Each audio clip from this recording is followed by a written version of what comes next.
Il faut être honnête, Christina Noble est un biopic classique. Très classique, trop classique parfois. Et pourtant, contre toute attente, il fonctionne. Non pas grâce à sa mise en scène, ni à sa structure, ni à son audace. Il fonctionne parce qu'il est porté par une sincérité rare. Dès les premières minutes, le film installe une blessure fondatrice. L'enfance irlandaise. La violence, l'abandon, la survie. Rien n'est spectaculaire, tout est montré à hauteur humaine. Et c'est là que Bradley trouve son ton, dans la modestie. Il ne cherche pas à impressionner, il cherche à accompagner. Quand Christina part au Vietnam, le film ne bascule pas dans l'exotisme humanitaire. Il observe, il écoute, il ralentit, il accepte les silences. Il filme les visages avant de filmer les situations. Ce refus du spectaculaire est précieux.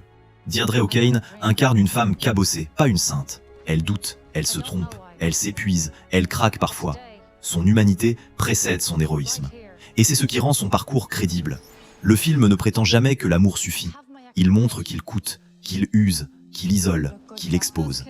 L'engagement n'est pas romantisé, il est montré comme un travail sans fin. Certes, le scénario reste balisé, les grandes étapes sont prévisibles, les moments d'émotion sont préparés, certains dialogues frôlent la formule. Mais l'émotion, elle, ne sonne jamais faux. Parce qu'elle naît de regards, de gestes minuscules, de scènes sans musique, de respiration. Christina Noble ne cherche pas à fabriquer des larmes, il laisse le spectateur les produire lui-même.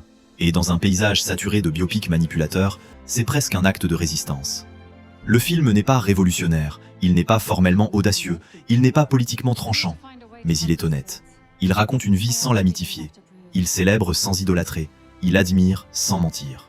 Et parfois, cette sobriété vaut plus que toutes les grandes démonstrations. À retrouver en film complet sur Box Office Nouveautés.